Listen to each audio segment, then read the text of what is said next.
Notre secours est dans le nom du Seigneur, qui a fait le ciel et la terre. Nous sommes descendus de la montagne et pas à pas nous approchons de Jérusalem. Vite, vite, vite, que va-t-il se passer en chemin? Petit jeu concours? Normalement, vous le savez. On l'a déjà entendu dans Matthieu. Donc, avant de continuer, petit exercice de mémoire. Qu'est-ce que vous êtes censé entendre aujourd'hui? On l'a vu il y a 2 mois. Écoutez, mince, faites un effort. La lecture viendra vérifier si jamais vous avez de la mémoire ou pas. Marc, chapitre 10.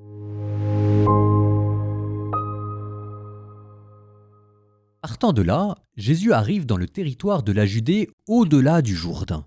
De nouveau, des foules s'assemblent près de lui et, de nouveau, comme d'habitude, il les enseignait. Des pharisiens l'abordèrent et, pour le mettre à l'épreuve, ils lui demandaient « Est-il permis à un mari de renvoyer sa femme ?» Jésus leur répondit « Que vous a prescrit Moïse ?» Ils lui dirent « Moïse a permis de renvoyer sa femme à condition d'établir un acte de répudiation. » Jésus répliqua « C'est en raison de la dureté de vos cœurs qu'il a formulé pour vous cette règle. Mais au commencement de la création, Dieu les fit hommes et femmes. À cause de cela, l'homme quittera son père et sa mère, il s'attachera à sa femme, et tous deux deviendront une seule chair.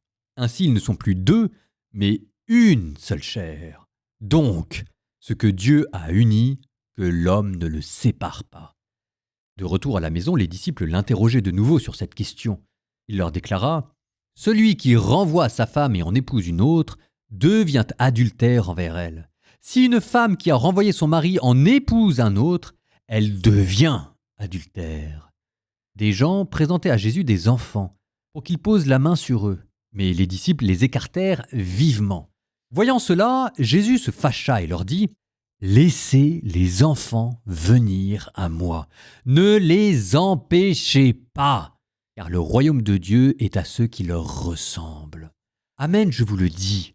Celui qui n'accueille pas le royaume de Dieu à la manière d'un enfant n'y entrera pas. » Et il les embrassait et les bénissait en leur imposant les mains.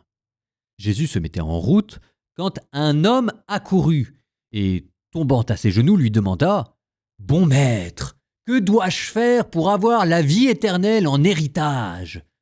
Jésus lui dit « Pourquoi dire que je suis bon? Personne n'est bon sinon Dieu seul.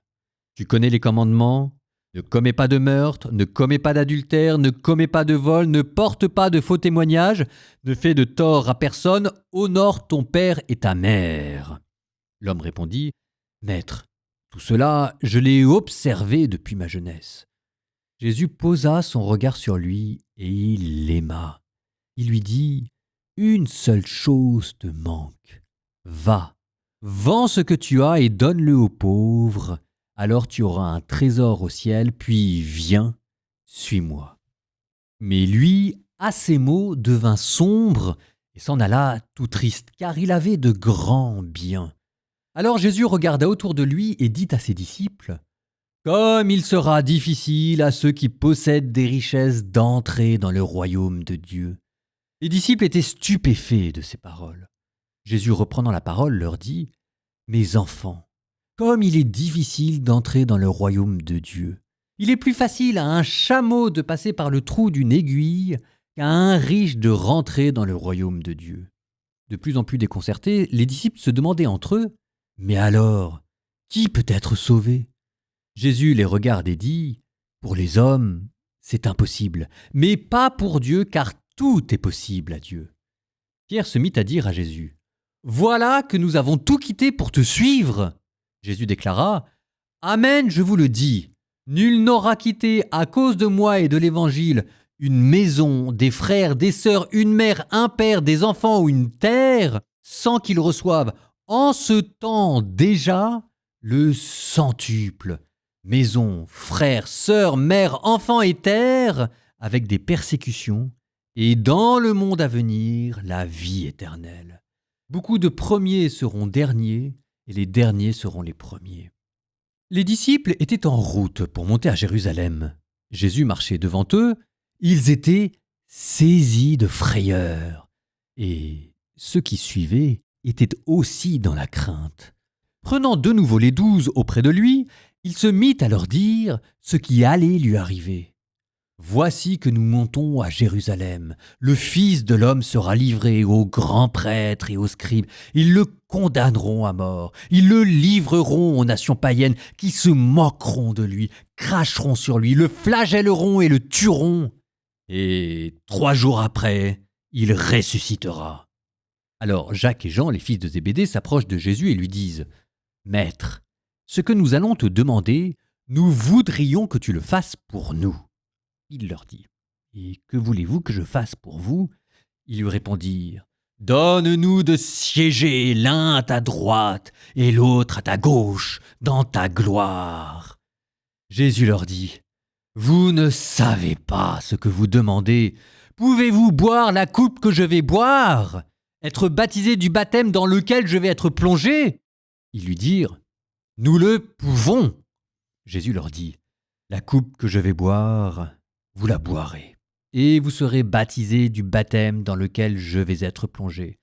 Quant à siéger à ma droite ou à ma gauche, ce n'est pas à moi de l'accorder. Il y a ceux pour qui cela est préparé. » Les 10 autres, qui avaient entendu, se mirent à s'indigner contre Jacques et Jean.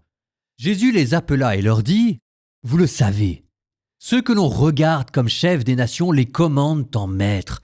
Les grands leur font sentir leur pouvoir. Parmi vous, il ne doit pas en être ainsi. Celui qui veut devenir grand parmi vous sera votre serviteur. Celui qui parmi vous veut être le premier sera l'esclave de tous. Car le Fils de l'homme n'est pas venu pour être servi, mais pour servir et pour donner sa vie en rançon pour la multitude. » Jésus et ses disciples arrivent à Jéricho. Et tandis que Jésus sortait de Jéricho avec ses disciples et une foule nombreuse, le fils de Timée, Bar-Timée, un aveugle qui mendiait, était assis au bord du chemin. Quand il entendit que c'était Jésus de Nazareth, il se mit à crier « Fils de David, Jésus, prends pitié de moi !» Beaucoup de gens le rabrouaient pour le faire taire, mais il criait de plus belle « Fils de David, prends pitié de moi !» Jésus s'arrête et dit « Appelez-le !» On appelle donc l'aveugle et on lui dit « Confiance, lève-toi, il t'appelle !» L'aveugle jeta son manteau, bondit et courut vers Jésus. Prenant la parole, Jésus lui dit « Que veux-tu que je fasse pour toi ?» L'aveugle lui dit « Rabouni, que je retrouve la vue. » Et Jésus lui dit « Va, ta foi t'a sauvé. » Aussitôt l'homme retrouva la vue et il suivait Jésus sur le chemin.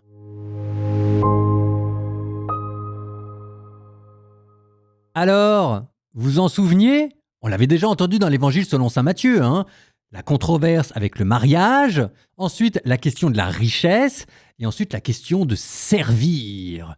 Et derrière, on avait dit qu'il y avait en germe les vœux des moines et des religieux. Pauvreté, chasteté, obéissance. Mais derrière, vous avez aussi la doctrine sociale de l'Église, le programme politique de l'Église. La controverse sur le mariage vous rappelle que pour l'Église, la famille est la cellule fondamentale de la société. Un des biens les plus précieux d'une société, c'est la stabilité des familles et des foyers. Derrière l'accueil des enfants, Jésus qui dit « Laissez les enfants venir à moi », l'Église rappelle l'importance de l'accueil de la vie. Derrière le jeune homme riche, va, vends tout ce que tu as, donne-le aux pauvres. La doctrine sociale vous rappelle la destination universelle des biens qui prime sur la propriété privée. Et derrière la question du pouvoir, celui qui veut devenir grand sera votre serviteur, on vous rappelle que l'autorité politique, économique ou ecclésiale doit être exercée en vue du service et du bien commun. Eh oui, c'est tout ça ce qu'il y a derrière. Mais là, puisqu'on en est dans l'Évangile selon saint Marc, ça vaut peut-être le coup de reprendre ces épisodes et de le replacer dans le mouvement d'ensemble. Qu'est-ce que vous en pensez ? On avait vu la dernière fois qu'en ce moment, Jésus était en train d'apprendre à ses disciples comment bien mourir. Et c'est pas si facile que ça. Il y avait d'abord la mort dont il fallait avoir peur, celle qui conduit en enfer. Il y avait ensuite la belle mort, s'offrir en sacrifice. Et dans l'épisode d'aujourd'hui, Jésus continue de former ses disciples sur le même thème. De manière plus précise ici, le thème, c'est mourir à soi-même. Vous n'êtes peut-être pas destiné à devenir moine. Vous n'êtes peut-être pas destiné à exercer de grandes responsabilités ecclésiales ou politiques, mais ce que Jésus disait à ses apôtres, c'est à vous qu'il dit. Vous voulez mourir de la belle manière, vous voulez rentrer dans la vie éternelle, vous voulez vous associer à moi qui monte en ce moment à Jérusalem, il faut mourir en beauté, en vous détachant de tout ce qui vous encombre. Il faut mourir à soi-même, à sa volonté propre, à son égoïsme, à son appétit de jouissance et à sa soif de reconnaissance. Eh bien, c'est pas si facile que ça. Regardez par exemple dans le mariage. Ce que Dieu a uni, que l'homme ne le sépare pas. Le mariage, école de la fidélité. C'est pas si facile que ça. Mais Jésus vous dit, vous voulez être mon disciple, c'est par là que ça commence. Le mariage, école de la fidélité pour apprendre à rester fidèle à la parole donnée, mettre de côté sa petite vie confortable et parfois accepter de vivre avec quelqu'un qui n'est pas toujours facile, se décentrer pour viser non pas d'abord le bien de sa propre personne, mais pour rendre heureuse la personne qui est en face de vous. La fidélité dans le mariage, c'est un choix spirituel, vous dit Jésus. C'est ça, mourir à soi-même. Et oui, ça va faire souffrir. Bon, ensuite, deuxième type de renoncement, mourir à ses richesses. Une seule chose te manque, va avant tout, donne-le aux pauvres et puis viens, suis-moi. Renoncer à son confort. Le superflu des riches appartient aux pauvres. Vous direz, ça n'empêche pas de planifier les choses, surtout quand on a charge d'âme et qu'on doit s'occuper d'une famille, d'une entreprise. Mais tout le monde sent aussi que parfois, on met beaucoup plus de sécurité que ce dont nous avons réellement besoin. Ce qui n'est pas donné sur terre sera perdu. Bon, et on pourrait dire pareil avec le pouvoir, mais vous avez compris l'idée. Et ce qu'il y a de très beau, c'est qu'à chaque fois, Dieu vous promet une récompense. Si vous êtes fidèle à la parole donnée, dans le cadre du mariage, Jésus vous dit que vous ressemblerez à un enfant. Pas très bien ce que ça veut dire, mais on imagine une mélange de tendresse, de spontanéité joyeuse. Si vous donnez votre argent, vous rentrerez dans la communauté des bienheureux. Vous aurez une nouvelle famille.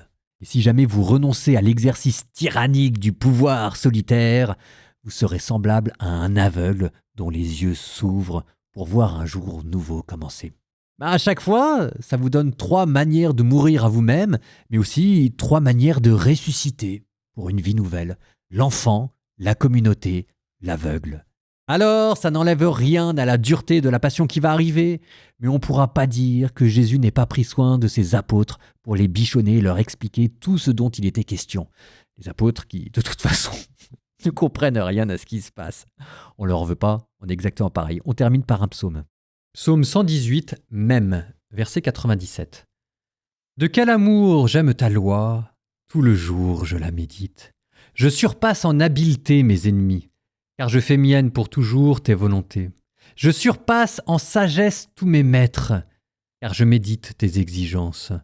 Je surpasse en intelligence les anciens, car je garde tes préceptes. Des chemins du mal je détourne mes pas, afin d'observer ta parole. De tes décisions je ne veux pas m'écarter, car c'est toi qui m'enseignes. Quelle est douce à mon palais ta promesse, le miel a moins de saveur dans ma bouche. Tes préceptes m'ont donné l'intelligence, je hais tout chemin de mensonge.